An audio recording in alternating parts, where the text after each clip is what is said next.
Hello, my name is Deborah and I'm an occupational therapist here at St Anne's Hospice, and today I'm going to talk about Introduction to Managing Fatigue.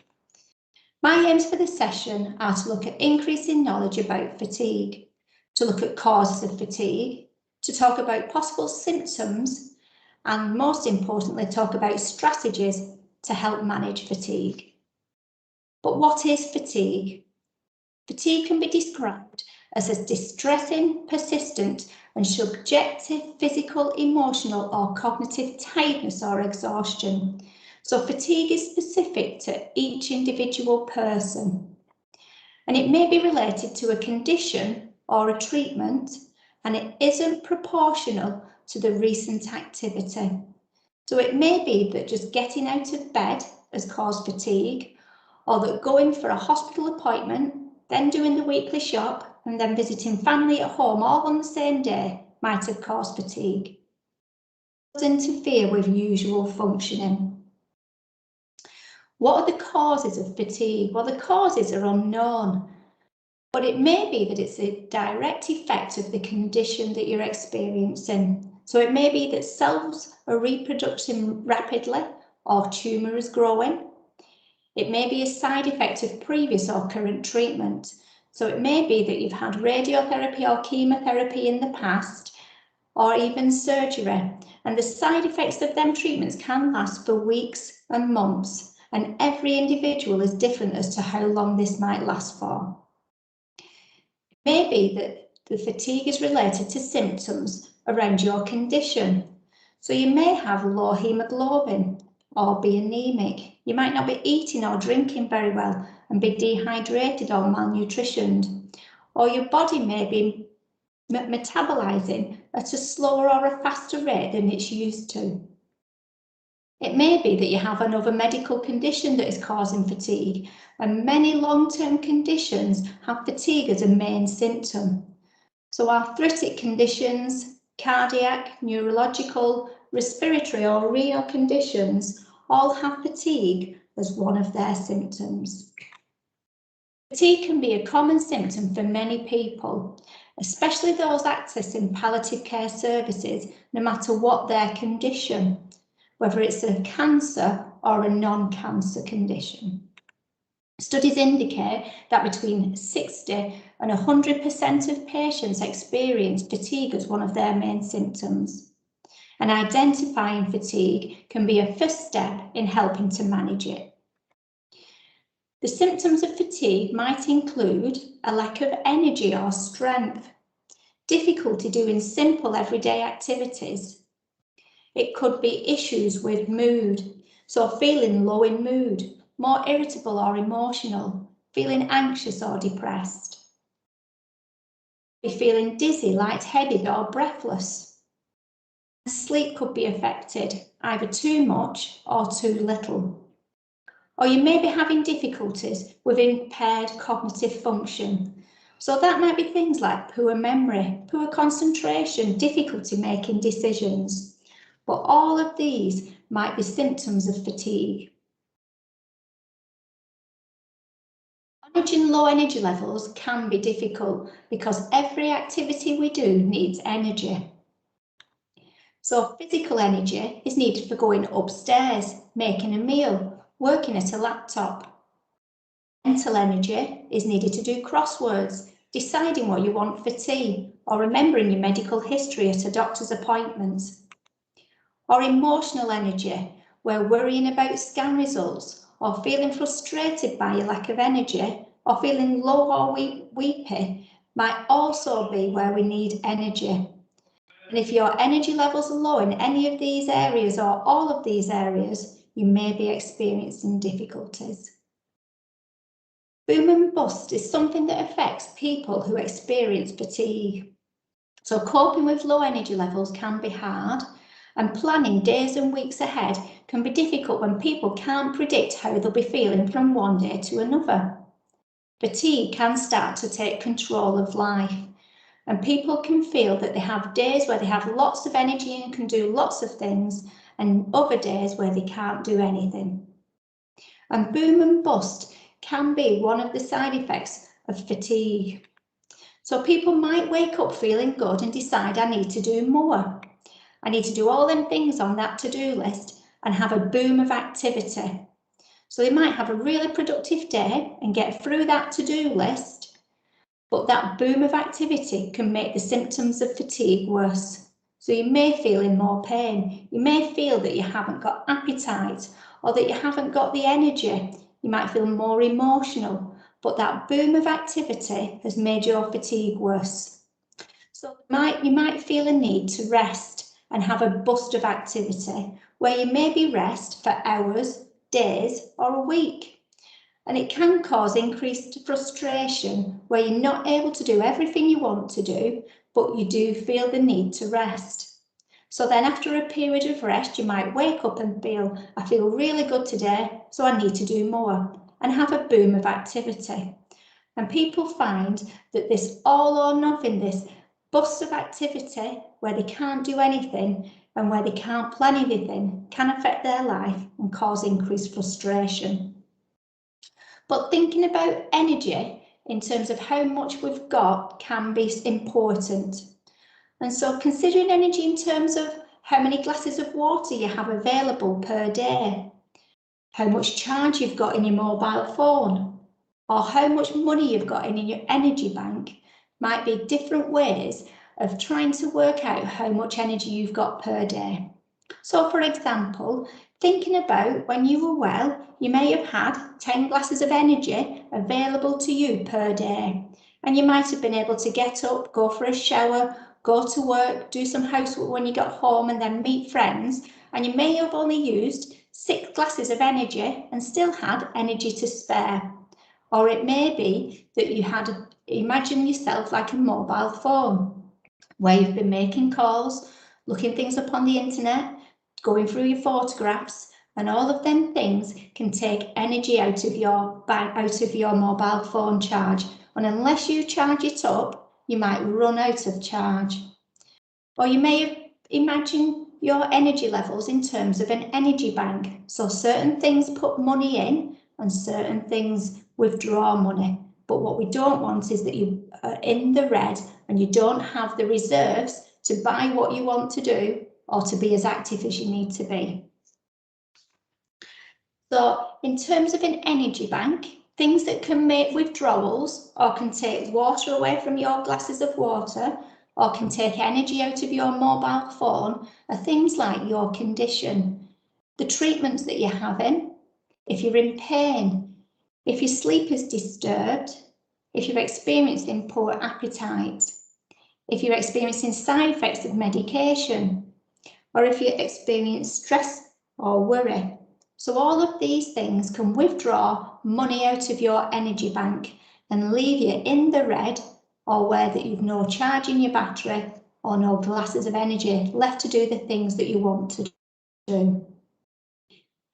There are things that do put deposits into your energy bank, things like energy conservation, equipment or adaptations, exercise and activity, managing worry and stress, relaxation and mindfulness, distraction and meaningful activities, cognitive strategies, good sleep, and balanced diet.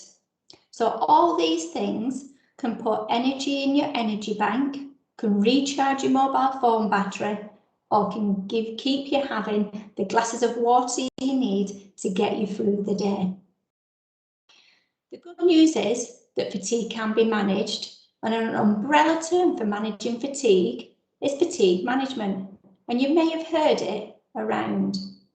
But fatigue management is a list of strategies to help you manage fatigue. I'm going to talk about these in a little bit more detail.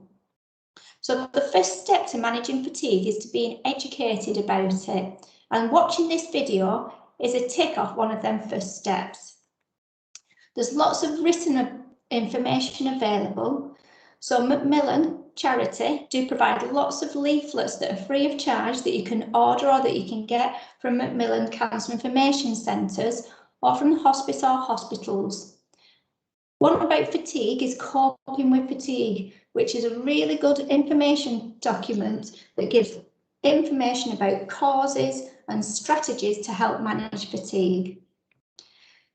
version of this booklet is called Restore, and it's from Macmillan again, and it's an interactive tool where you can learn about fatigue, but you can also monitor your own fatigue levels and write goals. So it's an interactive, more modern version of written information, but another really good resource to help understand and increase your education about fatigue. And then there's the internet.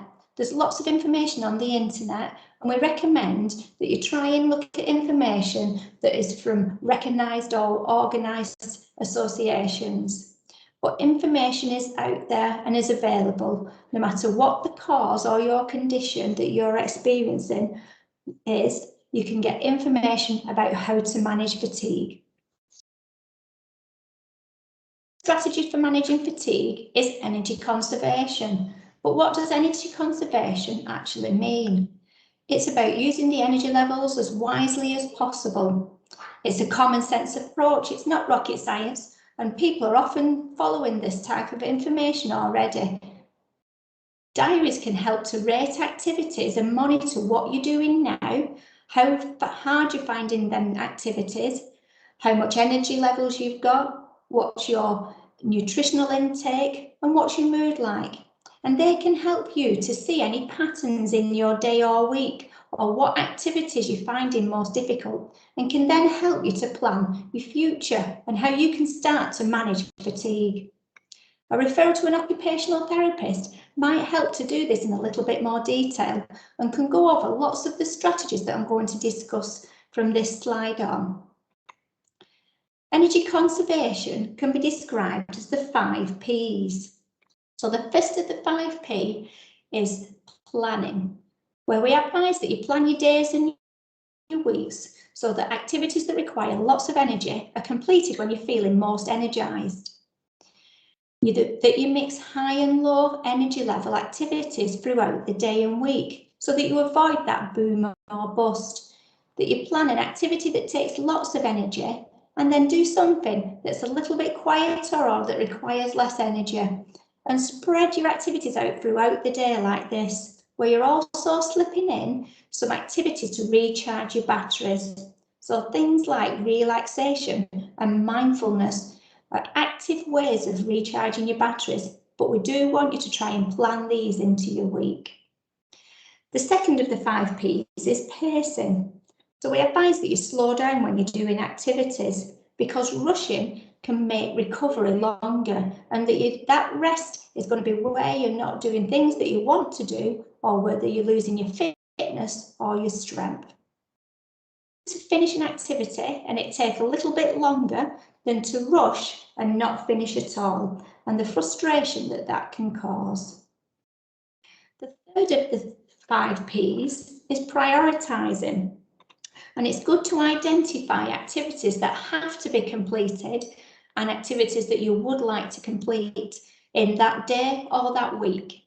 And prioritise the most important activities from each list so that they are going to be completed when you've got the most energy levels and that they don't get pushed to the back and not done at all. Positioning. Think about the position that you're in when doing activities. Are you sitting up straight? Are you fully supported? Are you comfortable? Because being in a poor position can cause further fatigue, as can bending, twisting, sitting or standing for long periods, because your muscles are having to work harder or in positions that aren't as efficient as they could be in. Consider pulling, sliding or pushing items, because that can save energy and you can use that energy somewhere else. And get everything that you need to complete an activity ready before you start. So if you're planning on cooking a meal, get everything out on the worktop that you need to avoid extra journeys when you're actually doing your cooking, so that you can complete that task and have a sit down afterwards and not be exhausted before you even start. The fifth of the 5 Ps is permission, and we want to express how important it is for people to give permission to themselves to rest and not feel guilty. Resting is important, as is activity, and we want you to balance the two. Use equipment and not feel guilty that this is a giving in or a last resort. Often using equipment can help you keep active. And not to feel guilty if you need to ask for help or delegate, because actually this is being savvy with your energy levels, because you might be saving energy to do something else later in the day that you really enjoy. And save energy for the activities that are wanted and needed. It's really important that you do get them activities you enjoy doing as much as the activities that you have to do done. Goal setting is another strategy to help manage fatigue. Goals can help motivate people to be more active. And goals we recommend are SMART. And you might have heard about SMART goals, where they are specific, measurable, achievable, realistic, and timely. But what do we mean by that? The example on this slide describes a goal, and it breaks it down with I will walk to the window and back on Monday, Wednesday, Friday, and Sunday at the end of each TV programme that I watch. I'll do this when I'm at home, and I'm going to do my walk to the window and back once. Now, the important thing when setting a goal is to find out how sure that you will be that you will achieve this goal. If when we ask you on a scale of 0 to 10, how sure are you that you will achieve this goal, that you score it between 0 and 6, then it's unlikely that this is actually a goal that you will achieve. And you may have set your limits too high. And so what we ask is that you maybe tweak that goal to make it easier or to change it slightly, because what we want you to be doing is scoring how sure you can achieve that goal between 7 and 10. And then it's likely that you will achieve that goal.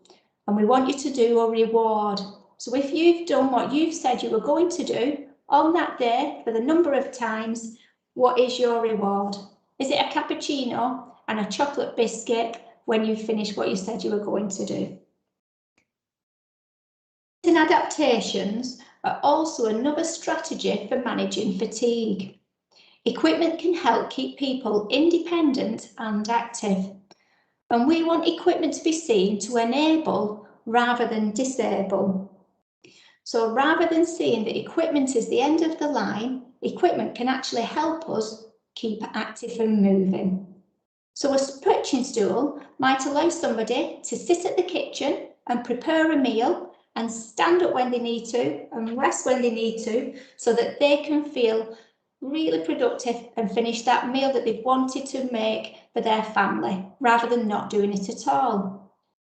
A bath board is a tool that sits across the bath and enables you to sit down, swing your legs over into the bath and stand up to access a shower. So it might be something as simple as a bath board could help you to access that shower rather than not have a shower at all. And a walking aid. There's lots of different sorts of walking aids, from walking sticks right through to wheelchairs. And it doesn't have to be that you use that walking aid all the time, but if it gives you confidence to move and supports you and stops you from feeling that you might fall, then we want you to use that walking aid to keep moving, because the less you do, the less fit you will be. And that moves us on, talking about exercise and activity and the cycle of deconditioning. So tiredness can affect motivation to keep active, and doing less can become a habit. But the less you do, the more weak your muscles are and the less fit you are, so that when you do try to move, it's even more of an effort and cause further fatigue. So then you may not want to move as much because it's so much effort to move and it needs so much motivation. And so the cycle of decondition continues. But what we want you to do is to try and remember that physical exercise and being active can actually help manage your symptoms of fatigue. It can help you stay strong, keep you fit and active, and keep you moving. A referral to a physiotherapist might be helpful if you've got specific needs or if you're concerned about how much you're able to actually do. Further strategies to help manage fatigue and that come under the fatigue management umbrella can include managing worry or stress. So feeling anxious or worried or low in mood can affect our motivation to do things and can affect our fatigue even further. A referral to a counsellor or psychologist might be helpful because the first step to managing worry and stress is to acknowledge that you're feeling that way. Relaxation and mindfulness is one way to help manage worry and stress by relaxing your mind and your body, but it's often as something that we have to learn to do, and it might not come natural if you're used to running around and always being on the move. But there are lots of apps and YouTube videos that you might be able to access, as well as a referral to a complementary therapist who are experts in relaxation and mindfulness. Doing distraction and meaningful activities is also really important.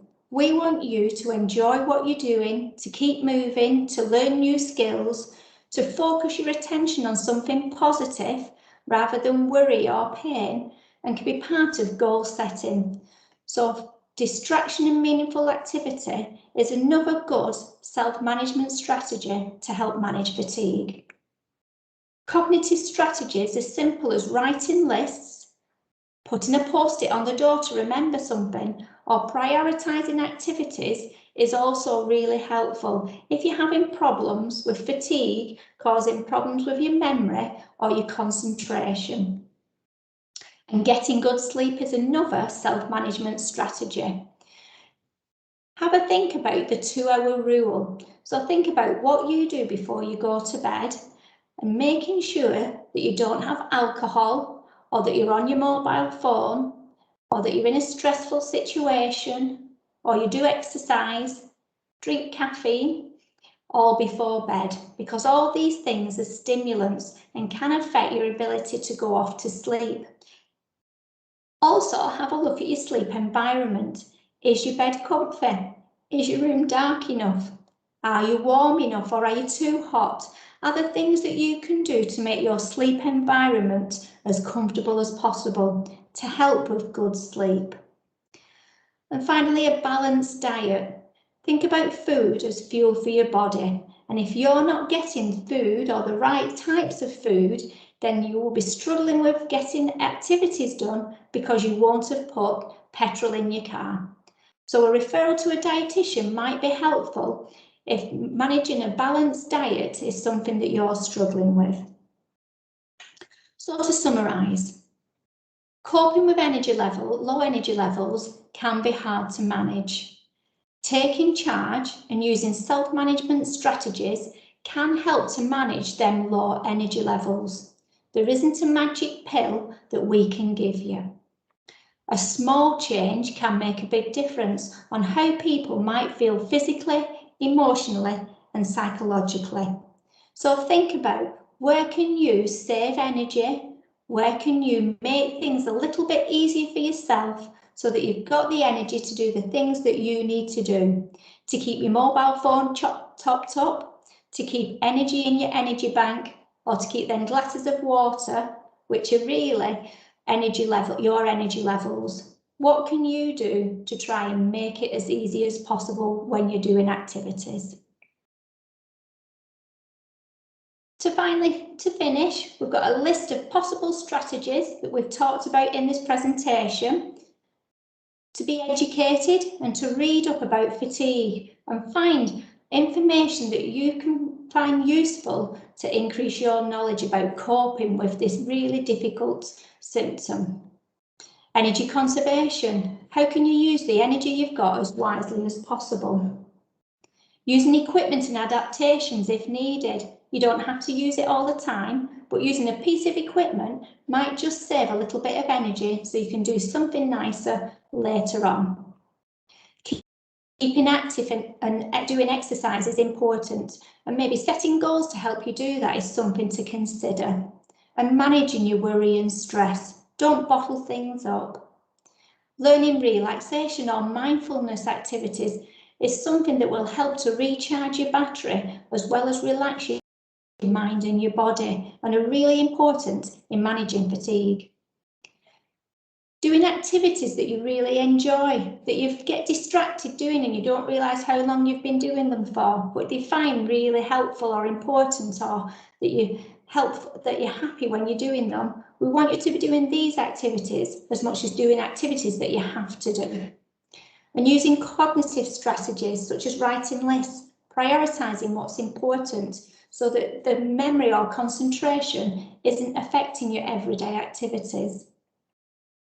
Consider your sleep. Are there things that you can do to make your bedroom more comfortable or to help get enough to sleep better, and that you're not stimulating your mind and your body before bedtime and helping a good night's sleep? And finally, getting a balanced diet. Are you getting the fuel to give you the energy to do the things you need to do? Thank you very much for listening, and I hope that you've found this introduction to fatigue and managing it helpful. Hopefully you've learned what is fatigue, its possible causes, its symptoms, and most importantly, strategies that you might be able to do to help manage fatigue. Thank you.